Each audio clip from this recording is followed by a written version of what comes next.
How to turn on group custom notifications on WhatsApp. Hello guys, in today's video I'm gonna show you how to turn on group custom notifications on WhatsApp. First thing, go to WhatsApp and here just click this one.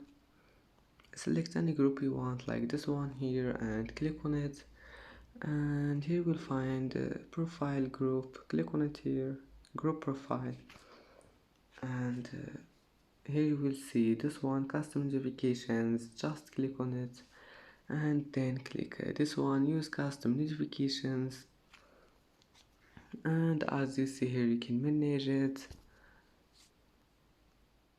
And that's it for today's video.